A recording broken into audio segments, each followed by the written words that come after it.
We're chatting with the reigning national champions on the latest edition of the SHU Student Athlete Sit Down Series. Dan Gardella, always here with you, joined by a rising senior and one of the captains on the Sacred Heart cheerleading team, Allie Catalano. Allie, thanks so much for joining me.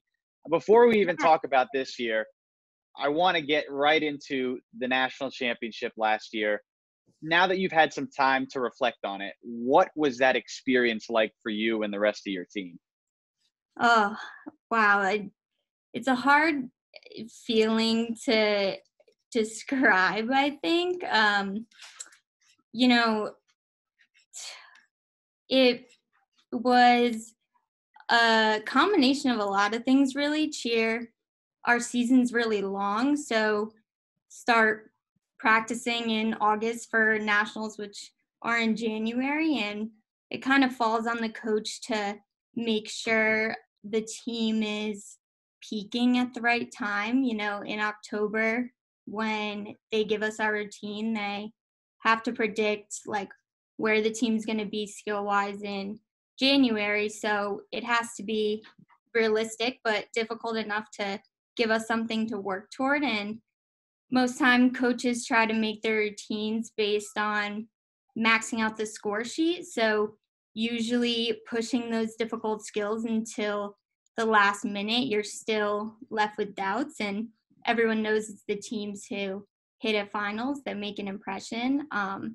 So last season, CJ took kind of a risk by putting skills in our routine that aren't very difficult. It puts us at kind of a disadvantage on the score sheet, but we ended up having so much more time to perfect those skills and make up points in other areas. So I think it was the best cheerleading I've ever been a part of, because in 2018 we placed sixth at nationals, which was the highest SHU Cheer had ever placed. And at the time, no one really thought of us as serious competitors. So all season we had kind of been laying low, didn't really post anything, and nobody had seen any part of our routine until the week leading up to nationals. And we showcased 5 different times and hit pretty much all of them, which doesn't happen often. It was a shock to everyone that we were even producing routines like that, let alone doing it so consistently before nationals. So including practices, I think we must have hit the entire routine at least 10 times before we left, which in my 10 years of cheerleading has never happened. So now looking back on it, going into nationals, we were really at such an advantage compared to other teams in our division, but we still never thought it was possible. So it was a crazy experience. Well, you talked about that your routine had skills that weren't as difficult, but you still found a way to maximize the points that you earned while you were hitting your routine. In what other elements of your routine do you feel you were able to maximize those points on outside of the skills that you said were not as difficult to get down? Yeah, so I think it really comes down to execution. For us, we were able to get to a point where everything was so clean and perfectly timed that we looked like, one person out there. And that's kind of the pinnacle of cheerleading, I guess you could say. That's every team's ultimate goal, is to make it look easy. And that's exactly what we did. So that's what really set us apart, I think. And you talk about you want to hit your stride right when you're performing in January. I know from talking to your coach that you guys start this back in August. You guys start conditioning and training for that one chance performing at nationals. How do you keep the day in and day out process in perspective of knowing that it's a daily process, and at that time in January you have to be able to perfect your routine? Yeah, it's definitely a long journey. And that's kind of what I was referring to before, which you have to make sure that you're peaking at the right time. And for us, it's hard to keep it in perspective every single day, day in and day out, working. But I try to I guess, push them to really rise to the occasion and do the things outside of practice that make you more athletic and prevent those avoidable injuries so that we can all get to that next level together. So it is hard to stay motivated sometimes, but you know, cheerleading is different from other sports in that we don't get scholarships. There's really no incentive for us returners to keep coming back every year, other than the fact that we really love what we're doing. So you definitely have to be committed to be able to do it. I think it takes a lot. What does winning a national championship do for the Sacred Heart cheerleading program moving forward? Oh, wow. That's a good question. I think, when I started with the program, we had 40 athletes on our roster just about. And, as we've been more successful every year, we've seen more interest. And I don't know what it is, but every year the freshmen coming in just get better and better. And now our roster's grown to 85 and we have 3 teams. So it brought us a lot of exposure and allowed for a lot of growth, but also established our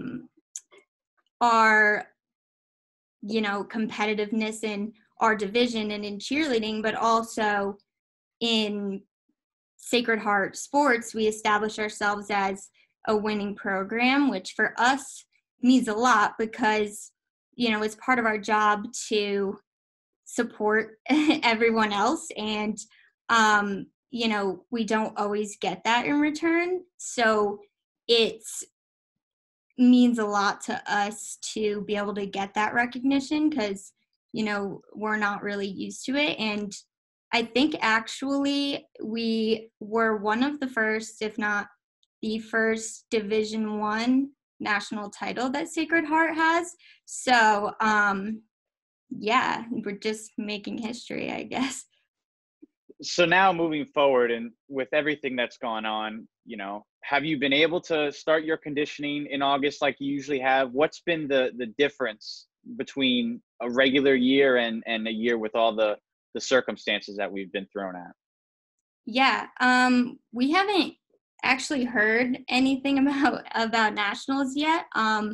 So we're just kind of going with it, I guess. For me, it's actually been nice because, I don't think I've had a break like this from cheerleading since probably middle school. So it's definitely good on the body, but it's good to, rehab those injuries and get stronger. I'm really big into lifting. So I've been able to ramp it up even more since school ended.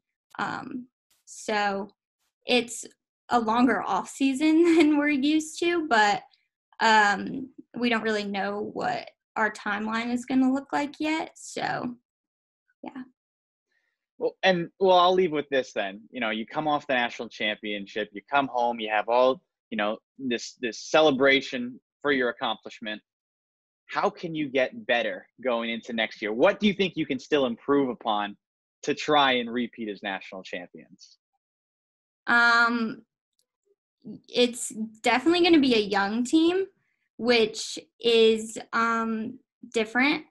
We're going to have a lot of new people that don't necessarily know what college cheerleading is like because the way the safety protocols work or things that are legal in college are not legal in high school cheerleading. So they have to learn a lot coming in, and that's usually what our off season's all about. So it's going to be up to them to kind of learn really quickly and pick up fast, and for us to just come off of that, never thinking it was possible. I think we just have to remember where we started for sure, because, you know, sixth was the highest we had ever placed my freshman year, our program in general. So there's definitely been a lot of growth since then. And now it's kind of more pressure than we're used to, which for some people can be tough. I kind of like it a little bit. I think it's a little bit more fire, and you know, now we actually can go into it thinking we have a shot, which is something we've never thought of in the past. So it's going to be a different kind of year with a target on our back. We're not used to that. So Well, Allie, thanks so much for joining me. Once again, congratulations on a national championship, the first one for Sacred Heart Cheerleading. Best of luck in your off-season training and your lifting, as you said, and hopefully we can see you guys repeat this year.